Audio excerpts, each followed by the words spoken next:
तन्माद्यस्य श्रुतिसुनयमानैकविषयात् पुरन्द्रस्तन्त्रज्ञो गुरुरपि गुरोर्यश्च जगताम् विमूढाय तत्त्वं प्रकटमिह वेत्तुं स्वमनसो मुकुन्दं ध्यायामापहतकुहकं तं स्वमहसा सर्वविघ्नः प्रशमनं सर्वसिद्धिकरं परं सर्वजीवप्रणेतारं वन्दे जयतं हरिं करोतु मम कल्याणं हरिर्हयमुखाभिदः गुरुश्च मध्वनामामे वरदोऽस्तु निरन्तरं वाणिते करवण्यं वचरणोर्धि सर्वदा मद्वाक्यसरणीर्भूयात् श्रीमदाचार्यभावक समाश्रये गुरुं भक्त्या महाविश्वासपूर्वकं निक्षिपे सर्वभारांश्च गुरो ಶ್ರೀಪಾದಪಂಕಜೇ. ವಾಸ್ತುವಿಗೆ ಸಂಬಂಧಪಟ್ಟ ಹಾಗೆ ನಿನ್ನೆ ದಿವಸ ಕೆಲವೊಂದು ಮುಖ್ಯವಾದ ವಿಷಯಗಳನ್ನ ತಿಳಿಲಿಕ್ಕೆ ಪ್ರಯತ್ನವನ್ನ ಮಾಡಿದ್ದೀವಿ. ಇವತ್ತು ವಾಸ್ತು ಹೋಮದ ಮರುದಿನ ಮಾಡಬೇಕಾಗಿರುವಂತಹ ಗೃಹ ಪ್ರವೇಶದ ವಿಧಿಯನ್ನ ಇವತ್ತು ತಿಳಿಲಿಕ್ಕೆ ಪ್ರಯತ್ನವನ್ನು ಮಾಡೋಣ.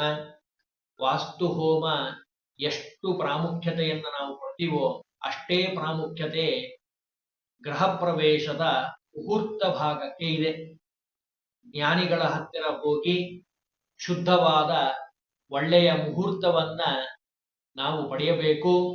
ಆ ಮುಹೂರ್ತದಲ್ಲಿ ಗೃಹ ಪ್ರವೇಶವನ್ನು ಮಾಡಬೇಕು. ಗೃಹ ಪ್ರವೇಶ ಮಾಡೋ ಸಂದರ್ಭದಲ್ಲಿ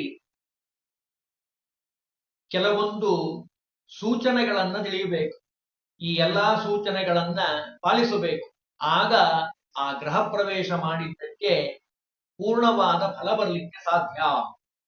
ಮೊದಲನೇದಾಗಿ ಗೃಹ ಪ್ರವೇಶ ಮಾಡುವಂತಹ ಸಂದರ್ಭದಲ್ಲಿ ಯಾವ ಸಮಯವನ್ನ ಪುರೋಹಿತರು, ಆಚಾರ್ಯರು, ಜ್ಞಾನಿಗಳು ಇಟ್ಕೊಟ್ಟಿರ್ತಾರೋ ಪಂಚಾಂಗದವನ್ನ ನೋಡಿ ಅವರು ಮುಹೂರ್ತವನ್ನು ಇಟ್ಕೊಟ್ಟಿರ್ತಾರೆ. ಆ ಇಟ್ಟಿರುವಂತಹ ಮುಹೂರ್ತ ಭಾಗಕ್ಕೆ ಮುಂಚೆ ಸುಮಾರು 3/4 ಗಂಟೆ ಮುಂಚೆ ನೀವು ಆ ಜಾಗದಲ್ಲಿ ಸೇರಿರಬೇಕು. ಗೃಹ ಪ್ರವೇಶವನ್ನ ಮಾಡುವಂತಹ ಮುಖ್ಯವಾದ ಯಜಮಾನ, ಅವರ ಹೆಂಡತಿ, ಅವರ ಪರಿವಾರದವರು, ಜ್ಞಾನಿಗಳು, ಮುತ್ತೈದೆಯರು, ಸೌಭಾಗ್ಯವತಿಯರು ಅಲಂಕೃತವಾಗಿರುವಂತಹ ಆ ಒಂದು ವಾತಾವರಣದಲ್ಲಿ ಅವರು ಸನ್ನಿಹಿತರಾಗಿರಬೇಕು. ಮನೆಯ ಮುಂಭಾಗದಲ್ಲಿ ಈ ಎಲ್ಲ ಮಾಡುವಂತಹ ಕಾರ್ಯಗಳು, ಅದರಲ್ಲೂ ಹೊಸ್ತಿಲಿನ ಮೇಲೆ ವಿಶೇಷವಾಗಿ ಲಕ್ಷ್ಮೀ ನರಸಿಂಹದೇವರ ಸನ್ನಿಧಾನ, ಆ ಧರಾದೇವಿಯನ್ನ, ಲಕ್ಷ್ಮೀದೇವಿಯನ್ನ, ದುರ್ಗಾದೇವಿಯನ್ನ ವಿಶೇಷವಾಗಿ ಪೂಜೆಯನ್ನ ಮಾಡಬೇಕು. ಕುಲದೇವತಾ ಸ್ಮರಣೆಯನ್ನ ಮಾಡಬೇಕು. ಕುಲದೇವರ ಸ್ಮರಣೆಯಿಂದ ಎಲ್ಲ ವಿಘ್ನಗಳು ಪರಿಹಾರ ಆಗ್ತಾ ಇದ್ದಾವೆ. ಭಗವಂತನ ಸ್ಮರಣೆಯಿಂದ ಎಲ್ಲ ಶುಭ ಅವರಿಗೆ ಆಗುವಂಥದ್ದು. ಆ ಏನು ಮುಹೂರ್ತವನ್ನು ಇಟ್ಕೊಟ್ಟಿರ್ತಾರೋ ಆ ಮುಹೂರ್ತದಲ್ಲಿ ಗೃಹ ಪ್ರವೇಶವನ್ನು ಮಾಡಬೇಕು. ಆ ಮಾಡುವಂತಹ ಸಂದರ್ಭದಲ್ಲಿ ಕೆಲವೊಂದು ಇವೆಲ್ಲ ಪೂರ್ವಭಾವಿಯಾಗಿ ಮಾಡುವಂತಹ ಒಂದು ಕೆಲಸಗಳು ಅಥವಾ ಕಾರ್ಯಗಳು, ಇದರ ಜೊತೆಗೆ ಕೆಲವೊಂದು ನಿಯಮಗಳನ್ನ ಹೇಳ್ತಾರೆ. ಮುಹೂರ್ತ ಮಾಡುವಂತಹ ಸಂದರ್ಭದಲ್ಲಿ ಬಾಗಿಲ ಹೊಸ್ತಿಲಿನ ಮೇಲೆ ಸೇರು, ಅಕ್ಕಿ, ಬೆಲ್ಲವನ್ನ ಇಡಬೇಕು. ಪುರೋಹಿತರು ಇದನ್ನೆಲ್ಲ ಮಾಡಿಸ್ತಾರೆ. ಮಾಡೋ ಸಂದರ್ಭದಲ್ಲಿ ಈ ಎಲ್ಲ ಅಂಶಗಳನ್ನ ನೆನಪಿಟ್ಟು ಅನುಸಂಧಾನ ಪೂರ್ವಕವಾಗಿ ಮಾಡಿದಾಗ ಅದು ಪೂರ್ಣವಾದ ಫಲ ಬರಲಿಕ್ಕೆ ಸಾಧ್ಯ. ಇನ್ನು ಮುಹೂರ್ತವನ್ನ ತೆಗೆದುಕೊಟ್ಟಿರ್ತಾರೆ. ಇಂತಹ ದಿವಸ ಇಷ್ಟು ಗಂಟೆಗೆ, ಇಷ್ಟರಿಂದ ಇಷ್ಟು ಸಮಯದಲ್ಲಿ ನೀವು ಗೃಹ ಪ್ರವೇಶವನ್ನ ಮಾಡಿ ಅಂತ ಹೇಳಿ ಮುಹೂರ್ತ ಇಟ್ಟುಕೊಟ್ಟಿರ್ತಾರೆ. ಆ ಮುಹೂರ್ತವನ್ನ ತೆಗೆದುಕೊಟ್ಟಿರುವಂತಹ ಜ್ಞಾನಿಗಳಿಗೆ ದಕ್ಷಿಣೆಯನ್ನ ಕೊಟ್ಟು ಅವರ ಆಶೀರ್ವಾದವನ್ನು ಪಡೆಯಬೇಕು. ಇದು ಅತ್ಯಂತ ಪ್ರಾಮುಖ್ಯವಾದ ಲಕ್ಷಣ. ಇನ್ನು ಕುಲದೇವತಾರ್ಚನೆ, ನಿಮ್ಮ ಕುಲದೇವರು ಯಾರೋ ಆ ಕುಲದೇವತಾ ಆರಾಧನೆಯನ್ನ ಮಾಡಬೇಕು. ಯಾವ ಕ್ಷೇತ್ರದಲ್ಲಿ, ಉದಾಹರಣೆಗೆ ತಿರುಪತಿ ವೆಂಕಟರಮಣ ಅಂತ ಅನ್ಕೊಳ್ಳೋಣ, ಅಥವಾ ಉಡುಪಿ ಕೃಷ್ಣ ಆಗಿರಬಹುದು, ಅಥವಾ ಯಲ್ಲಮ್ಮ, ಬನಶಂಕರಿ, ಅವರವರ ಮನೆ ದೇವರ ಆರಾಧನೆಯನ್ನ ಮಾಡಬೇಕು. ಆ ಆರಾಧನೆಗೆ ಸಂಬಂಧಪಟ್ಟ ಹಾಗೆ ಅಲ್ಲೇ ಹೋಗಿ ಮಾಡುವಂಥದ್ದು ಉತ್ತಮ.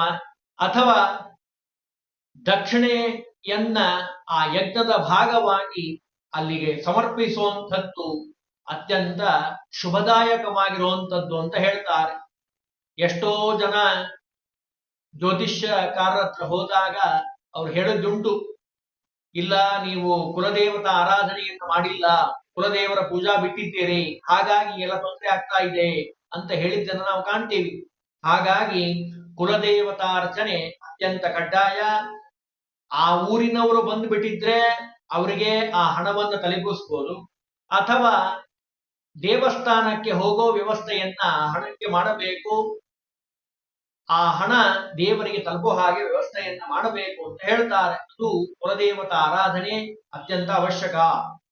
ಇನ್ನು ಮನೆಯ ಹಿರಿಯರು ಅಂತ ಯಾರಿದ್ದಾರಲ್ಲ, ಅವರೆಲ್ಲರ ಸಮ್ಮುಖದಲ್ಲಿ ಅವರ ಆಶೀರ್ವಾದವನ್ನ ಪಡೆದು ಆ ಗೃಹ ಪ್ರವೇಶವನ್ನ ಮಾಡಬೇಕು ಅಂತ ಹೇಳ್ತಾರೆ. ಇನ್ನು ಆ ಗೃಹ ಪ್ರವೇಶದ ಮುಹೂರ್ತಕ್ಕೆ ಸಮಯಕ್ಕೆ ಸರಿಯಾಗಿ 4 ಅಥವಾ 5, 10 ನಿಮ್ಮ ಯೋಗ್ಯತಾನುಸಾರವಾಗಿ ಜ್ಞಾನಿಗಳನ್ನ, ವಿಪ್ರರನ್ನ, ಬ್ರಾಹ್ಮಣರನ್ನ ಕರೆದು ಅವರ ಸಮ್ಮುಖದಲ್ಲಿ ಗೃಹ ಪ್ರವೇಶವನ್ನ ಮಾಡಬೇಕು ಅಂತ ಹೇಳ್ತದೆ ಶಾಸ್ತ್ರ. ಇನ್ನು ಅಲಂಕೃತನಾಗಿ ಶುದ್ಧವಾಗಿರುವಂತಹ ವಸ್ತ್ರವನ್ನ ಉಟ್ಟು ಯಜಮಾನ ಮತ್ತು ಯಜಮಾನಿ ಇಬ್ರು ಶುದ್ಧವಾದ ವಸ್ತ್ರವನ್ನ ಧಾರಣೆ ಮಾಡಿ ಅಲಂಕೃತರಾಗಿ ಗೃಹ ಪ್ರವೇಶವನ್ನ ಮಾಡಿಕೊಳ್ಳಬೇಕಪ್ಪ. ಸ್ತ್ರೀಭಿಹಿ ಸ್ವರ್ಗ್ಭಿ ಗೀತವಾದ್ಯೈರ್ ವಿಶೇಷ ಅಂತ ಹೇಳ್ತಾರೆ. ಗೀತವಾದ್ಯಗಳಿಂದ ಆ ಗೃಹ ಪ್ರವೇಶವನ್ನ ಆಚರಣೆಯನ್ನು ಮಾಡಬೇಕು, ಆಭರಣಗಳನ್ನು ಧಾರಣೆ ಮಾಡಬೇಕು ಅಂತ ಹೇಳ್ತಾರೆ. ಇನ್ನು ಇದರ ಜೊತೆಗೆ ಗೃಹ ಪ್ರವೇಶ ಅಂದ್ರೆ ಏನು? ಬರೇ ಯಜಮಾನ ಯಜಮಾನಿ ಬಂದಿರುವಂಥವರು ಪ್ರವೇಶ ಮಾಡೋದಲ್ಲ. ನಿಜವಾದ ಗೃಹ ಪ್ರವೇಶ ಅಂದ್ರೆ ಭಗವಂತನ ಸನ್ನಿಧಾನೋಪೇತವಾಗಿರುವಂತಹ ಗ್ರಂಥಗಳಾಗಿರಬಹುದು, ಶಾಲಿಗ್ರಾಮ ಆಗಿರಬಹುದು, ಮೂರ್ತಿಗಳಾಗಿರಬಹುದು, ಮನೆಯಲ್ಲಿ ಬಂದಿರುವಂತಹ ದೇವತಾ ಸಮೇತವಾಗಿ ಆ ದೇವರ ಪ್ರವೇಶ. ಗೃಹ ಪ್ರವೇಶ ಅಂದ್ರೆ ಭಗವಂತ ಒಳಗೆ, ನಿಮ್ಮ ಮನೆಯೊಳಗೆ ಬರುವಂಥದ್ದು. ಲಕ್ಷ್ಮೀನಾರಾಯಣರ ಸನ್ನಿಧಾನ ಆ ಮನೆಯಲ್ಲಿ ಬರಲಿ, ಆ ಚಿಂತನೆ ಮಾಡ್ತಾ ಗೃಹ ಪ್ರವೇಶವನ್ನ ಮಾಡುವಂಥದ್ದು. ಧಾನ್ಯದ ಸೇರನ್ನ ಆ ವಿಶೇಷವಾಗಿ ಹೊಸ್ತಿನಲ್ಲಿರುವಂತಹ ಧಾನ್ಯದ ಸೇರನ್ನ ಗೃಹದೊಳಗೆ ಚೆಲ್ಲಿಸಿ ಆ ಪ್ರವೇಶವನ್ನ ಬಲಗಾಲನ್ನ ಇಟ್ಟು ಆ ಪ್ರವೇಶವನ್ನ ಮಾಡುವಂಥದ್ದು. ಆ ಸಂದರ್ಭದಲ್ಲಿ ಘಂಟೆಯನ್ನ ಬಾರಿಸ್ತಾ ವಿಶೇಷವಾಗಿ ಮಂಗಲ ಸೂಕ್ತಗಳನ್ನ, ಮಂಗಳಾಷ್ಟಕವನ್ನ ಪಠನೆ ಮಾಡ್ತಾ ಆ ಗೃಹ ಪ್ರವೇಶವನ್ನು ಮಾಡಬೇಕಪ್ಪ. ಎಲ್ಲ ಹಿರಿಯರ ಸಮ್ಮುಖದಲ್ಲಿ ಭಗವಂತನ ಸನ್ನಿಧಾನೋಪೇತವಾಗಿರುವಂತಹ ಗ್ರಂಥಗಳು, ಸಾಲಿಗ್ರಾಮ, ನಾನು ಹೇಳಿದ ಹಾಗೆ ಆ ಎಲ್ಲದರ ಜೊತೆಗೆ ಪೂರ್ಣ ಕುಂಭದ ಒಡನೆ ಏನೇನು ಇಡಬೇಕು ಅಂತ ಹೇಳ್ತಾರೆ ಗೃಹ ಪ್ರವೇಶದಲ್ಲಿ. ಅರಿಶಿಣ, ಕುಂಕುಮ, ಮಂಗಲದ ದ್ರವ್ಯಗಳು, ದವಸ ಧಾನ್ಯಗಳು, ಅಕ್ಕಿಯ ಒಂದು ಮೂಟೆ ಆಗಿರಬಹುದು, ಅದನ್ನ ಹಾಲು, ಆಮೇಲೆ ತೆಂಗಿನಕಾಯಿ, ಭಾಗವತಾದಿ ಸಚ್ಚಾಸ್ತ್ರ ಗ್ರಂಥಗಳು, ಸರ್ವಮೂಲ ಗ್ರಂಥಗಳು, ಇವೆಲ್ಲವನ್ನ ಒಬ್ಬೊಬ್ಬರ ಕೈಲಿ ಕೊಡಬೇಕು. ಅದರ ಸಮೇತವಾಗೇ ಆ ಗೃಹ ಪ್ರವೇಶವನ್ನ ಮಾಡಬೇಕು. ಸುವಾಸನೀಯ ಸ್ತ್ರೀಯರು ಕನಿಷ್ಠ ಪಕ್ಷ 5 ಜನ ಇರಬೇಕು ಅಂತ ಹೇಳ್ತಾರೆ. ಆ ಸುವಾಸನೀಯ ಸ್ತ್ರೀಯರು ಜಲಕುಂಭವನ್ನ, ಹೂವು, ಕನ್ನಡಿ, ವಿಶೇಷವಾಗಿ ಪರಿಮಳ ದ್ರವ್ಯಗಳು ಇವೆಲ್ಲವನ್ನ ತೆಗೆದುಕೊಂಡು ಮನೆಯ ಒಳಗೆ ಪ್ರವೇಶವನ್ನ ಮಾಡಬೇಕು. ನೂತನ ಗೃಹ ಪ್ರವೇಶ ಅದು ಮಂತ್ರಪೂರಿತವಾಗಿ ಆಗಬೇಕು, ಜ್ಞಾನಿಗಳ ಸಮ್ಮುಖದಲ್ಲಿ ಆಗಬೇಕು, ಗುರು ಹಿರಿಯರ ಆಶೀರ್ವಾದದ ಮೂಲಕ ಆಗಬೇಕು, ಒಳ್ಳೆಯ ಮುಹೂರ್ತದಲ್ಲಿ ಆಗಬೇಕು. ಇವಿಷ್ಟು ಅತ್ಯಂತ ಅವಶ್ಯಕವಾಗಿರುವಂಥದ್ದು. ತುಳಸಿ ಗಿಡವನ್ನ ತೆಗೆದುಕೊಂಡು ಹೋಗ್ತಾರೆ. ಕೆಲವು ಕಡೆ ಸಂಪ್ರದಾಯ ಇದೆ, ಅಂದ್ರೆ ಎಷ್ಟು ಆ ಒಂದು ವಿಶಿಷ್ಟತೆ ನೋಡಿ. ಆಮೇಲೆ ಸಂಕಲ್ಪಪೂರ್ವಕವಾಗಿ ಆ ತುಳಸಿ ಗಿಡವನ್ನ ಪ್ರತಿಷ್ಠಾಪನೆ ಮಾಡ್ತಾರೆ. ಪುರೋಹಿತ ವರ್ಗದ ವೇದ ಘೋಷ, ಘಂಟಾನಾದ ಇವೆಲ್ಲ ಅತ್ಯಂತ ಅವಶ್ಯಕ ಅಂತ ಹೇಳ್ತಾರೆ. ಆ ಎಲ್ಲದರ ಸಮೇತವಾಗಿ ಆ ಗೃಹ ಪ್ರವೇಶವನ್ನು ಮಾಡಬೇಕಪ್ಪ. ಪೀಠದಲ್ಲಿ ಇಟ್ಟಂತಹ ಆ ಎಲ್ಲ ಪದಾರ್ಥಗಳನ್ನ ಸಮರ್ಪಣೆ ಮಾಡಬೇಕು. ಜೊತೆಗೆ ಒಳಗಡೆ ಪ್ರವೇಶ ಮಾಡಿದ ಮೇಲೆ ಮುಖ್ಯವಾಗಿ ಮಾಡಬೇಕಾಗಿರುವಂತಹ ಕೆಲಸ ಏನು ಅಂದ್ರೆ ದೇವರ ಮುಂದೆ ದೀಪವನ್ನ ಹಚ್ಚಬೇಕು ಅಂತ ಹೇಳ್ತಾರೆ. ಅತ್ಯಂತ ಅವಶ್ಯಕವಾಗಿರುವಂಥದ್ದು ದೀಪವನ್ನ ಹಚ್ಚುವಂಥದ್ದು. ದೇವಸ್ಯ ದಕ್ಷಿಣೆ ಪಾರ್ಶ್ವೇ ದೀಪಂ ದದ್ಯಾತ್ ಯಥಾವಿಧಿ ಘೃತದೀಪಂ ದಕ್ಷಿಣತಃ ತೈಲದೀಪಂ ಚ ವಾಮತಃ. ಘೃತದೀಪ ತುಪ್ಪದ ದೀಪವನ್ನ ದೇವರ ಬಲಭಾಗದಲ್ಲಿ, ಎಡಭಾಗದಲ್ಲಿ ತೈಲದಿಂದ ಎಣ್ಣೆಯಿಂದ ಹಚ್ಚಿರುವಂತಹ ದೀಪವನ್ನ ಭದ್ರ ದೀಪ ಅಂತ ಕರೀತಾರೆ, ಅಥವಾ ನಂದಾ ದೀಪ ಅಂತ ಕರೀತಾರೆ. ಸಾಮಾನ್ಯವಾದ ಭಾಷೆಯಲ್ಲಿ ಆ ನಂದಾ ದೀಪವನ್ನ ಸ್ಥಾಪನೆ ಮಾಡಬೇಕಪ್ಪ. ಅದರ ಜೊತೆಗೆ ವಾಸ್ತು ಪುರುಷನಿಗೆ ವಿಶೇಷವಾಗಿ ಪೂಜೆಯನ್ನ ಮಾಡಿ ಆ ವಾಸ್ತು ಪುರುಷನನ್ನ ಸ್ಥಾಪನೆ ಮಾಡಬೇಕು ಅಂತ ಹೇಳ್ತಾರೆ. ಅದರಲ್ಲೂ ಶಿವಂ ವಾಸ್ತು, ಶುಭಂ ವಾಸ್ತು, ಸ್ಥಿರಂ ವಾಸ್ತು ಅಂತ ಹೇಳಿ ಆ ಜ್ಞಾನಿಗಳ ಬಾಯಿಯಿಂದ ನಾವು ಆಶೀರ್ವಾದವನ್ನು ಪಡಿಬೇಕು. ಅತ್ಯಂತ ಅವಶ್ಯಕವಾಗಿರುವಂಥದ್ದು ಅಂತ ಹೇಳ್ತಾರೆ. ಶಿವಂ ಅಥವಾ ಶುಭಂ ಅಂತ ಯಾಕೆ ಹೇಳಬೇಕು ಅಂತ ಪ್ರಶ್ನೆ ಮಾಡಿಕೊಂಡ್ರೆ, ಈ ಮನೆಯಲ್ಲಿ ಬಂದು ವಾಸ ಮಾಡುವಂತಹ ಎಲ್ಲರಿಗೂ ಶುಭವಾಗಲಿ, ಅದು ಚಿರವಾಗಿ ಸ್ಥಿರವಾಗಿ ಇರಲಿ, ಚಿರಕಾಲ ಇಲ್ಲಿ ಬಂದಂತಹ ವಾಸ ಮಾಡುವಂಥವು. ಅದರಲ್ಲೂ ವಾಸ್ತು ಪ್ರತಿಮೆ ಜೊತೆಗೆ ಪಂಚರತ್ನಗಳು ಇವೆಲ್ಲವನ್ನ ದೇವರ ಕೋಣೆ ಈಶಾನ್ಯ ಭಾಗದಲ್ಲಿ ಸ್ಥಾಪನೆಯನ್ನ ಮಾಡಬೇಕು. ಸ್ಥಾಪನೆಯನ್ನು ಮಾಡಿ ಮುಚ್ಚಬೇಕು ಅಂತ ಹೇಳ್ತಾರೆ. ಸಮರ್ಚಯೇ ಪ್ರಯತ್ನೇನ ಕರ್ಮಂ ದೈವಂ ಯಥಾ ಭವೇತ್ ಅನರ್ಚಿತೇ ವಾಸ್ತುದೇವೇ ಕೃತಂ ಕರ್ಮ ಸುರಂ ಭವೇತ್. ಅಂದ್ರೆ ನಾವು ಮಾಡುವಂತಹ ಎಲ್ಲ ಕರ್ಮಗಳು ಅಂತ ಏನಿದ್ದಾವಲ್ಲ, ಆ ಕರ್ಮಗಳು ವಾಸ್ತು ಪೂಜೆಯನ್ನ ಮಾಡಿ ನಾವು ಮಾಡುವಂತಹ ಮುಂದಿನ ಎಲ್ಲ ಕರ್ಮಗಳು, ಉಪನಯನ, ವಿವಾಹ, ನಿತ್ಯದಲ್ಲಿ ದೇವರು ಪೂಜಾ ಆಗಿರ್ಬೋದು, ಬ್ರಹ್ಮಯಜ್ಞ, ವೈಶ್ವದೇವ ಮುಂತಾದ ಎಲ್ಲ ಕಾರ್ಯಗಳು ಫಲ ಬರೋದು ಯಾವಾಗ ಅಂದ್ರೆ ವಾಸ್ತು ಪೂಜೆಯನ್ನ ಮಾಡಿದ ಮೇಲೆ. ಇಲ್ಲ ಅಂದ್ರೆ ಅದು ಅಸುರ ಕರ್ಮ ಅಂತ ಅನ್ಸ್ಕೊಳ್ತದಪ್ಪ ಅಂತ ಹೇಳ್ತಾರೆ. ಹೀಗೆ ಹಲವಾರು ವಿಧಿಯನ್ನ ನಮಗೆ ತಿಳಿಸ್ಕೊಡ್ತಾ ಇದೆ. ವಾಸ್ತುಕಾರಿಕೆಯಲ್ಲಿ ಇನ್ನೊಂದು ಮಾತು ಹೇಳ್ತಾರೆ, ಅನೇನ ವಿಧಿನ ಯಸ್ತು ಪ್ರತಿ ಸಂವತ್ಸರಂ ಬುಧಃ ಗೃಹೇ ವಾಯತನೇ ಕುರ್ಯ ನಸ ದುಃಖಮವಾಪ್ನಯ ಅಂತ ಹೇಳ್ತಾರೆ. ಅಂದ್ರೆ ನೋಡಿ, ವಾಸ್ತುಶಾಂತಿಯ ಈ ವಿಧಿವಿಧಾನವನ್ನ ತಿಳಿದು ಆ ಗೃಹ ಪ್ರವೇಶದ ದಿವಸ ಎಲ್ಲವನ್ನ ಮಾಡಬೇಕಪ್ಪ. ಅಂದ್ರೆ ವಿಧಿಪೂರ್ವಕವಾಗಿ ಮಾಡಬೇಕು, ನಮ್ಮ ಮನ್ಸಿಗೆ ಬಂದ ಹಾಗೆ ಮಾಡೋದಲ್ಲ, ಶಾಸ್ತ್ರ ಹೇಳ್ತದಲ್ಲ ಆ ರೀತಿಯಾಗಿ ಮಾಡಬೇಕು. ಅದಾದ ಮೇಲೆ ಅಡಿಗೆ ಮನೆಯಲ್ಲಿ ಆಗ್ನೇಯ ದಿಕ್ಕಿನಲ್ಲಿ ಅಥವಾ ಪೂರ್ವಾಭಿಮುಖವಾಗಿ ಆ ಒಲೆಯನ್ನ ಇಟ್ಟು ಅಲ್ಲಿ ಹಾಲನ್ನ ಕಾಯಿಸಬೇಕು. ಅದು ಅಲಂಕೃತವಾಗಿರುವಂತಹ ಆ ಒಲೆಯನ್ನ ಇಟ್ಟು ಶುದ್ಧವಾದ ಪಾತ್ರೆಯನ್ನಿಟ್ಟು ಲಕ್ಷ್ಮೀ ಶೋಭಾನ ಎಲ್ಲ ಪದ್ಯಗಳನ್ನ ಹೇಳ್ತಾ ಆ ಭಗವಂತನ ಸ್ತೋತ್ರವನ್ನ ಮಾಡ್ತಾ ಆ ಹಾಲನ್ನ ಕಾಯಿಸಬೇಕು ಅಂತ ಹೇಳ್ತಾರಪ್ಪ. ಅದರಲ್ಲೂ ಬಂದಿರುವಂತಹ ಎಲ್ಲ ಜ್ಞಾನಿಗಳಿದ್ದಾರಲ್ಲ, ಅವರೆಲ್ಲರಿಗೂ ಆ ಕಾಯಿಸಿರುವಂತಹ ಹಾಲನ್ನ ಕೊಡಬೇಕು ಸ್ವೀಕಾರ ಮಾಡಲಿಕ್ಕೆ. ಜೊತೆಗೆ ನೀವು ತೆಗೆದುಕೊಂಡು ಬಂದಿರುವಂತಹ ದೇವರ ಗ್ರಂಥಗಳನ್ನ ನೀವು ಎಲ್ಲಿ ಅಧ್ಯಯನ ಮಾಡ್ತಿರೋ ಆ ಅಧ್ಯಯನ ಜಾಗದಲ್ಲಿ ಇಡಬೇಕು. ಶುದ್ಧವಾಗಿ ಅದನ್ನ ಪೂಜೆಯನ್ನ ಮಾಡಬೇಕು. ಏನೇನ್ ಪದಾರ್ಥ ತಗೊಂಡ್ಬಂದಿರ್ತಿರೋ ಎಲ್ಲ ಪದಾರ್ಥಗಳನ್ನ, ಅಡಿಗೆ ಮನೆಗೆ ಸಂಬಂಧಪಟ್ಟಿರುವಂತಹ ಪದಾರ್ಥಗಳು ಆ ಅಡಿಗೆ ಮನೆಯಲ್ಲಿ ಇಡಬೇಕು ಅಂತ ಹೇಳ್ತಾರೆ. ಅದಾದ ಮೇಲೆ ಉಕ್ಕು ಬಂದ ಮೇಲೆ ಹಾಲು, ಆ ಹಾಲನ್ನ ಎಲ್ಲ ಜ್ಞಾನಿಗಳಿಗೆ ಹಂಚಬೇಕು ಅಂತ ಹೇಳ್ತಾರೆ. ಅದು ಅತ್ಯಂತ ಅವಶ್ಯಕವಾಗಿರುವಂಥದ್ದು. ಇದಾದ ಮೇಲೆ ದೇವರ ನೈವೇದ್ಯವನ್ನ ಮಾಡಿ ಮಧ್ಯಾಹ್ನದ ಕಾಲಕ್ಕೆ ಬಂದಿರುವಂತಹ ಎಲ್ಲ ಜ್ಞಾನಿಗಳಿಗೆ ಭೋಜನವನ್ನ ಮಾಡಿಸಬೇಕು. ಕನಿಷ್ಠ 10 ದಂಪತ್ತು ಅಂದ್ರೆ ಗಂಡ ಹೆಂಡತಿ 10 ದಂಪತಿಗಳಿಗೆ ಭೋಜನವನ್ನ ಮಾಡಿಸಬೇಕು ಅಂತ ಹೇಳ್ತಾರೆ. ಅದು ಗೃಹ ಪ್ರವೇಶದ ಅತ್ಯಂತವಾದ ಫಲ. ಶುದ್ಧವಾದ ಜ್ಞಾನಿಗಳನ್ನ ಕರೆದು ಆ ಭೋಜನವನ್ನ ಮಾಡಿಸುವಂಥದ್ದು ಅವಶ್ಯಕ. ವಾಸ್ತು ಮಂಡಲದಲ್ಲಿರುವಂತಹ ಆ ದೇವತೆಗಳ ಅನುಗ್ರಹ ಆಗಲಿಕ್ಕೆ ಸಾಧ್ಯ. ಯಾರು ಈ ರೀತಿಯಾಗಿ ಗೃಹ ಪ್ರವೇಶದ ತನಕ ವಿಶೇಷವಾಗಿ ಆ ಪೂಜೆಯನ್ನ ಮಾಡ್ತಾರೋ ಅವರಿಗೆ ವಿಶೇಷವಾದ ಫಲವನ್ನ ಆ ಭಗವಂತ ಕೊಡ್ತಾ ಇದ್ದಾನೆ. ಅದರಲ್ಲೂ ವಾಸ್ತು ಪೂಜೆಯ ವಿಧಾನದಲ್ಲಿ 3 ರೀತಿಯಾಗಿ ವಿಭಾಗವನ್ನ ಮಾಡಬಹುದು. ಒಂದು ವಿಧಿಪೂರ್ವಕವಾಗಿ ಆಗಬೇಕು. ಎರಡನೇದಾಗಿ ಶಾಸ್ತ್ರೋಕ್ತ ವಿಧಾನದಿಂದ ಎಲ್ಲ ಕರ್ಮಗಳು ಸಾಂಗವಾಗಿ ನಡೆಯಬೇಕು.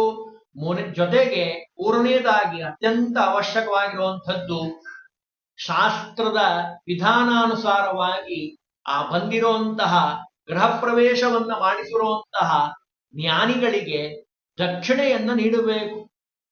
ಎಲ್ಲಾ ವಿಭಾಗದಲ್ಲೂ ನಾವು ಉತ್ಸಾಹವನ್ನ ತೋರ್ತೀವಿ.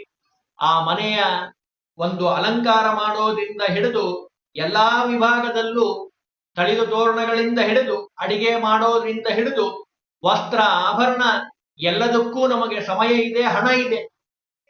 ಆದರೆ ದಕ್ಷಿಣೆಯನ್ನ ಕೊಡಬೇಕು ಅಂದ್ರೆ 10 ಸಲ ಯೋಚನೆ ಮಾಡಿ, ಕೊಡ್ಲೋ ಬೇಡೋ ಅಂತ ಯೋಚನೆ ಮಾಡಿ 10 ಜನನ್ನ ಕೇಳಿ ಎಷ್ಟು ಕಡಿಮೆ ಸಾಧ್ಯನೋ ಅಷ್ಟು ಕೊಡ್ಲಿಕ್ಕೆ ಪ್ರಯತ್ನ ಮಾಡ್ತಾರೆ. ಅದಕ್ಕೆ ಕೃಷ್ಣ ಪರಮಾತ್ಮ ಒಂದು ಗೀತೆಯಲ್ಲಿ ಒಂದು ಮಾತು ಹೇಳ್ತಾನೆ, ಅತ್ಯಂತ ಅವಶ್ಯಕವಾಗಿರುವಂಥದ್ದು. ವಿಧಿಹೀನಂ ಅಸ್ಪೃಷ್ಟಾನ್ನಂ ಮಂತ್ರಹೀನಂ ಅದಕ್ಷಣಂ ಶ್ರದ್ಧಾ ವಿರಹಿತಂ ಯಜ್ಞಂ ತಾಮಸಂ ಪರಿಚಕ್ಷತೆ. ಭಗವಂತನ ಮಾತಿದು. ಯಜ್ಞ ಸಾತ್ವಿಕವಾಗಿ ಆಗಬೇಕು. ಸಾತ್ವಿಕವಾದ ಯಜ್ಞ ಅಂತ ಯಾವುದನ್ನ ಕರೀತಾರೆ? ಇವೆಲ್ಲ ದೋಷಗಳಿರಬಾರದು. ಮೊದಲನೇದಾಗಿ ವಿಧಿಹೀನಂ, ಮಾಡುವಂತಹ ಸಂದರ್ಭದಲ್ಲಿ, ಯಜ್ಞವನ್ನ ಮಾಡುವಂತಹ ಸಂದರ್ಭದಲ್ಲಿ ವಿಧಿಪೂರ್ವಕವಾಗಿ ಹೋಮವನ್ನ ಮಾಡಬೇಕು. ಅದನ್ನ ಮಾಡಲಿಲ್ಲ ಅಂದ್ರೆ ಅದು ತಾಮಸ ಯಜ್ಞ ಅಂತ ಅನಿಸ್ಕೊಳ್ತದೆ. ಎರಡನೇದಾಗಿ ಮಂತ್ರಹೀನಂ, ಯಾವುದೇ ಆಹುತಿ ಹಾಕಬೇಕಾದ್ರೆ ಮಂತ್ರ ಹೇಳಬೇಕು. ಮಂತ್ರ ಇಲ್ಲದೆ ಆಹುತಿಯನ್ನ ಹಾಕುವಂಥದ್ದು ಅದು ತಾಮಸ ಯಜ್ಞ ಅಂತ ಅನಿಸ್ಕೊಳ್ತದೆ. ಇನ್ನು ಮೂರನೇದಾಗಿ ಅದಕ್ಷಣಂ, ದಕ್ಷಿಣೆಯನ್ನ ಕೊಡ್ಲಿಲ್ಲ ಅಂದ್ರೆ, ಯಾಕೆ? ಯಜ್ಞನಾಮಕನಾಗಿರುವಂತಹ ಭಗವಂತನ ಹೆಂಡತಿಯ ಹೆಸರು, ಲಕ್ಷ್ಮೀದೇವಿಯ ಹೆಸರು ದಕ್ಷಿಣ. ಯಜ್ಞಕ್ಕೆ ನೀವು ದಕ್ಷಿಣೆಯನ್ನ ಕೊಟ್ಟಾಗ ಅದು ಪೂರ್ಣವಾದ ಫಲ ಬರಲಿಕ್ಕೆ ಸಾಧ್ಯ. ಆಚಾರ್ಯ ಹೇಗ್ ಬಂದಿದ್ದಾರೆ? ಅಲ್ಲಿಂದ ಪ್ರಾರಂಭ. ಮನೆಯಿಂದ ಬಂದಿದ್ದಾರೆ. ಮನೆ ಎಷ್ಟು ದೂರ ಆಗತ್ತೆ? ಅವ್ರು ಹೇಗ್ ಬಂದಿದ್ದಾರೆ? ಬಸ್ನಲ್ಲಿ ಬಂದಿದ್ದಾರೋ, ಆಟೋದಲ್ಲಿ ಬಂದಿದ್ದಾರೋ, ಏನ್ ಗಾಡಿ ಮೇಲೆ ಬಂದಿದ್ದಾರೋ, ಎಷ್ಟು ಜನನ್ ಕರ್ಕೊಂಡ್ ಬಂದಿದ್ದಾರೆ? ಹಿಂದಿನ ದಿವಸ ಹೋಮ, ಮರುದಿವಸ ಗೃಹ ಪ್ರವೇಶ, ಇಷ್ಟೆಲ್ಲ ಕಾರ್ಯಗಳನ್ನ ಯಾಕೆ? ಅವರು ಮನೆಯಲ್ಲಿ ಹೋಗಿ ನಿತ್ಯದಲ್ಲಿ ಅನುಸಂಧಾನ ಪೂರ್ವಕವಾಗಿ ಎಲ್ಲ ಕಾರ್ಯಗಳನ್ನ ಮಾಡ್ತಾರೆ, ಮಂತ್ರಗಳ ಜಪ ಮಾಡ್ತಾರೆ. ಅದೆಲ್ಲ ಫಲ ನಿಮಗೆ ಬರಬೇಕು ಅಂದ್ರೆ ಆ ಯಜ್ಞ ಮಾಡಿಸಿದ ಯಜಮಾನನಿಗೆ ಆ ಮುಖ್ಯವಾದ ಫಲಪ್ರಾಪ್ತಿ ಆಗುವಂಥದ್ದು ಶ್ರದ್ಧಾ ವಿರಹಿತಂ ಯಜ್ಞಂ. ಶ್ರದ್ಧೆಯಿಂದ ಕೊಡಬೇಕು ದಾನವನ್ನ. ದಾನ ಕೊಡಬೇಕಾದ್ರೆ ನಮ್ಮ ತತ್ವಜ್ಞಾನ ತರಂಗಿಣಿ ವಾಹಿನಿಯಲ್ಲಿ ದಾನದ ಬಗ್ಗೆನೇ ವಿವರಣವಾಗಿ ನಾವು ತಿಳಿಸಿದ್ದೀವಿ. ಮಹಾಭಾರತ ಬಹಳ ಸ್ಪಷ್ಟವಾಗಿ ಹೇಳುತ್ತದೆ. ದಾನ ಸಂದರ್ಭದಲ್ಲಿ, ದಾನ ಮಾಡುವಂತಹ ಸಂದರ್ಭದಲ್ಲಿ ಪ್ರೀತಿಯಿಂದ ಸಂತೋಷದಿಂದ ದಾನ ಮಾಡಬೇಕು. ಹರಿದಿದ್ದು, ಮುರಿದಿದ್ದು, ಹಾಳಾಗಿ ಹೋಗಿರುವಂಥದ್ದು, ಅಟ್ಟದ ಮೇಲೆ ಇಟ್ಟಿರುವಂಥದ್ದು ಈ ಪದಾರ್ಥಗಳನ್ನು ದಾನ ಮಾಡೋದಲ್ವಾ. ಚೆನ್ನಾಗಿರುವಂತಹ ಪದಾರ್ಥಗಳನ್ನ ನಿಮ್ಮ ಸಲುವಾಗಿ 2 ದಿವಸ ಬಂದು ಅವರೆಲ್ಲ ಕರ್ಮಗಳನ್ನ ಮಾಡಿಸಿರ್ತಾರೆ. ಹಾಗಾಗಿ ಶ್ರದ್ಧಾ ಭಕ್ತಿಯಿಂದ ಆ ದಕ್ಷಿಣೆಯನ್ನ ಅವರಿಗೆ ಕೊಡುವಂಥದ್ದು. ಈ ಎಲ್ಲಾ ನಿಯಮಗಳನ್ನ ಪಾಲನೆ ಮಾಡಿದ್ರೆ ಇದು ಸಾತ್ವಿಕವಾದ ಯಜ್ಞ ಅಂತ ಅನಿಸ್ಕೊಳ್ತದೆ. ಯಾಕೆಂದ್ರೆ ಯಜಮಾನ ಅಷ್ಟು ಶ್ರದ್ಧೆಯಿಂದ ಆ ಬ್ರಾಹ್ಮಣರನ್ನ ಕರಿಬೇಕು. ಆ ಬ್ರಾಹ್ಮಣರಲ್ಲೂ ಅಷ್ಟು ಶ್ರದ್ಧೆ, ಜ್ಞಾನ ತುಂಬಿರಬೇಕು. ಕನಿಷ್ಠ 5-6 ವರ್ಷ ಒಳ್ಳೆಯ ಜ್ಞಾನಿಗಳ ಹತ್ತಿರ ಹೋಗಿ ಅಧ್ಯಯನ ಮಾಡಿರುವಂತಹ ಪುರೋಹಿತರಾಗಿರಬೇಕು. ಆಗ ಮಾತ್ರ ಅದು ಫಲ ಬರಲಿಕ್ಕೆ ಸಾಧ್ಯ. ಇಲ್ಲ ಅಂದ್ರೆ ಯಜ್ಞ ಮಾಡಿ ದಕ್ಷಿಣೆಯನ್ನು ಕೊಡ್ಲಿಲ್ಲ ಅಂದ್ರೆ ಫಲ ಬರುವುದಿಲ್ಲ. ಭೋಜನ ಯಜ್ಞ, ಭೋಜನ ಅನ್ನೋದು ಯಜ್ಞ ಇದ್ದ ಹಾಗೆ, ಅಲ್ಲೂ ದಕ್ಷಿಣೆಯನ್ನು ಕೊಡಬೇಕು. ಆಗ ಮಾತ್ರ ಫಲ ಬರಲಿಕ್ಕೆ ಸಾಧ್ಯ. ಇಷ್ಟೆಲ್ಲವನ್ನ ಹೇಳ್ತಾರೆ. ಇದೆಲ್ಲ ಆದ ಮೇಲೆ, ಭೋಜನವನ್ನ ಮಾಡಿಸಿದ್ದಾದ ಮೇಲೆ, ಅಂದ್ರೆ ಆಚಾರ್ಯರ ಪೂಜೆಯನ್ನ ಮಾಡಬೇಕು ಅಂತ ಹೇಳ್ತಾರೆ. ಗೋದಾನ ಕೊಡಬೇಕು ಅಂತಾರೆ. ವಸ್ತ್ರವನ್ನ, ಧೋತರವನ್ನ, ಅವರ ಮಡದಿಯವರಿಗೆ ಸೀರೆಯನ್ನ, ಕುಬುಸದ ಕಣವನ್ನ, ಬಳೆಯನ್ನ, ಕುಂಕುಮವನ್ನ, ಹೀಗೆಲ್ಲ ಬಹಳ ವಿಸ್ತಾರವಾಗಿ ಹೇಳ್ತಾರೆ ಶಾಸ್ತ್ರದಲ್ಲಿ. ಎಲ್ಲವನ್ನ ಯೋಗ್ಯತಾನುಸಾರವಾಗಿ, ಯೋಗ್ಯತೆ ಇದ್ದು ದಾನವನ್ನ ಕೊಡ್ಲಿಲ್ಲ ಅಂದ್ರೆ ಅದು ಮಹಾದೋಷ ಅಂತದೆ ಶಾಸ್ತ್ರ. 100 ರೂಪಾಯಿ ಅವನ ಸಂಪಾದನೆ ಇದ್ರೆ ಕನಿಷ್ಠ 10 ರೂಪಾಯಿ ಅವನು ದಾನವನ್ನು ಮಾಡಲಿಕ್ಕೆ ಪ್ರಯತ್ನ ಮಾಡಬೇಕು. 1 ರೂಪಾಯಿ ಕೊಟ್ಟಿದ್ದಾನೆ ಅಂದ್ರೆ ದೋಷ. ಹೆಚ್ಚಾಗಿ ದಾನವನ್ನು ಕೊಡಬಾರದು, ತನ್ನ ಯೋಗ್ಯತಾ ಮೀರಿ. ಕೊಡದೇನೂ ಇರಬಾರದು. ಅವಶ್ಯವಾಗಿ ಕಡ್ಡಾಯವಾಗಿ ಆ ಜ್ಞಾನಿಗಳನ್ನ ಕರೆದು, ಇಷ್ಟೆಲ್ಲ ನಾನು ಇದರ ಬಗ್ಗೆ ಯಾಕೆ ಹೇಳ್ತಾ ಇದ್ದೀನಿ ಅಂದ್ರೆ ಬಹಳಷ್ಟು ಜನ ನಮ್ಮಲ್ಲಿ ಬಂದು ಹೇಳಿದ್ದನ್ನು ನಾನು ಕೇಳಿದ್ದೇನೆ. ಹಾಗಾಗಿ ಶಾಸ್ತ್ರ ವಿಹಿತವಾಗಿರುವಂತದ್ದು ಆ ಯಜ್ಞಕ್ಕೆ ಸಂಬಂಧಪಟ್ಟ ಹಾಗೆ ಆ ಆಚಾರ್ಯರ ಪೂಜೆಯನ್ನ ಮಾಡಿ ಆ ಜ್ಞಾನಿಗಳ ಪೂಜೆಯನ್ನ ಮಾಡಿ ಆಮೇಲೆ ಆ ವಾಸ್ತುವಿನ ಹೋಮದ ವಿಸರ್ಜನೆಯನ್ನು ಮಾಡಬೇಕು. ಭಗವಂತನಿಗೆ ಸಮರ್ಪಣೆಯನ್ನ ಮಾಡಬೇಕು. ಜ್ಞಾನಿಗಳ ಭೋಜನ ಆದ ಮೇಲೆ ಭಗವಂತನಲ್ಲಿ ಪ್ರಾರ್ಥನೆ ಮಾಡಬೇಕು. ಇಲ್ಲಿವರೆಗೂ ನಾ ಮಾಡಿರುವಂತಹ ಈ ಕರ್ಮ ಇದೆ ಅಲ್ಲ, ಅದು ನಂದಲ್ಲ, ನಾಹಂಕರ್ತ ಹರಿಕರ್ತ. ಎಲ್ಲರೊಳಗೆ ನಿಂತು ಎಲ್ಲ ಪದಾರ್ಥಗಳಲ್ಲಿ ನಿಂತು ಕೆಲಸವನ್ನ ಮಾಡಿಸುವಂಥವನು ನೀನು. ಪ್ರೀಣಯಾಮೋ ವಾಸುದೇವಂ ದೇವತಾ ಮಂಡಲ ಖಂಡ ಮಂಡಲಂ ಅನ್ನುವಂತಹ ಜ್ಞಾನ ನಮಗೆ ಬರಬೇಕು. ಆಗ ಬಂದಾಗ ಮಾತ್ರ ಆ ಕರ್ಮ ಮಾಡ್ಲಿಕ್ಕೆ ಸಾಧ್ಯ, ಇಲ್ಲಾಂದ್ರೆ ಆ ಫಲ ಬರೋದಿಲ್ಲವ. ಹಾಗಾಗಿ ವಾಸ್ತು ಶಾಂತಿಯ ನಂತರ, ಭೋಜನ ಆದ ನಂತರ ಭಗವಂತನಿಗೆ ಸಮರ್ಪಣೆಯನ್ನ ಮಾಡುವಂಥದ್ದು ಅತ್ಯಂತ ಅವಶ್ಯಕ. ಇದಾದ ಮೇಲೆ ಈ ಎಲ್ಲ ಬಂದಿರುವಂತಹ ಜ್ಞಾನಿಗಳನ್ನ, ಭೋಜನಕ್ಕೆ ಬಂದಿರುವಂತಹ ಎಲ್ಲ ಜ್ಞಾನಿಗಳಿಗೆ ಯಥಾಶಕ್ತಿ ಸತ್ಕಾರವನ್ನ ಮಾಡಿ, ಅತಿಥಿಗಳ ಪೂಜೆಯನ್ನ ಮಾಡಿ, ಅವರಿಗೆ ಬಂದಿರುವಂತಹ ಪದಾರ್ಥಗಳನ್ನ ಕೊಟ್ಟು ಅವರಿಗೆ ಸಮರ್ಪಣೆಯನ್ನ ಮಾಡುವಂಥದ್ದು ಅತ್ಯಂತ ಅವಶ್ಯಕ.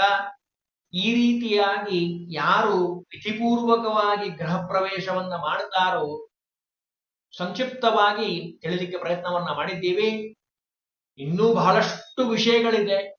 ಅದಕ್ಕೆ ಎದುರ ಬಂದಂತಹ ಸಂದರ್ಭದಲ್ಲಿ ಆ ಜ್ಞಾನಿಗಳನ್ನ ಕೇಳಿ, ಹಿರಿಯರನ್ನ ಕೇಳಿ